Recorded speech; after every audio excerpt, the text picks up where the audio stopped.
Microsoft Clipchamp is a web-based application, meaning you do not have to get it installed on your computer if you want to start using it. So to use the web version of Microsoft Clipchamp, you need to go to clipchamp.com right here on the web browser of your choice, and then you need to go around and click on login.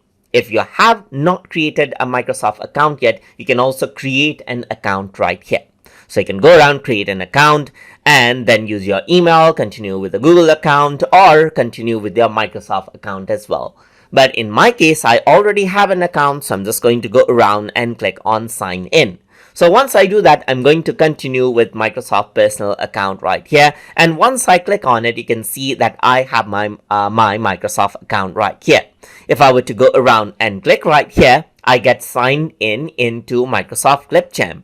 So even when I install out an app version of the application in my Windows, it's actually accessing the web content right here. So it is the same, you just have a quick access to the exact same version of the application. But in case you're using Mac or any other operating system and you cannot install the application, you can still access the same features by going around over here onto clipchamp.com and by signing in with your Microsoft account.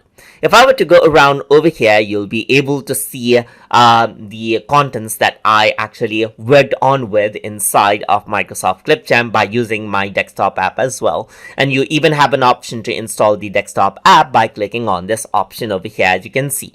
If I were to go around and click on the example project, then you can see that it opens up the example project that I had been working with right here, and it loads up all of the video clips, the effects, and all of the media libraries right here on the left side. And even if you have, let's say, different contents, you can still go around and work around with it. But for some of the video files, you can see that it says it cannot locate the video file right here because it's not completely loaded right here, just like this. But if I were to go around over here onto, let's say, for example, this video clip right here, you can see that I can just go around and bring that in right here.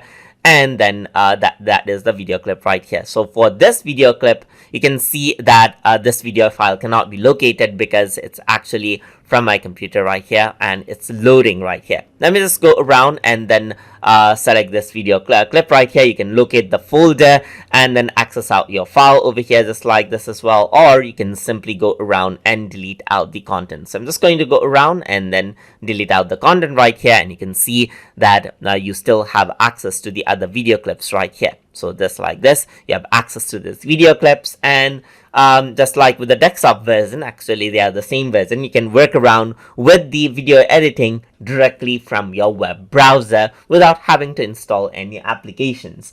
And that is how you can go around and access out the web version of the application easily as well. So hope you guys learned something as always.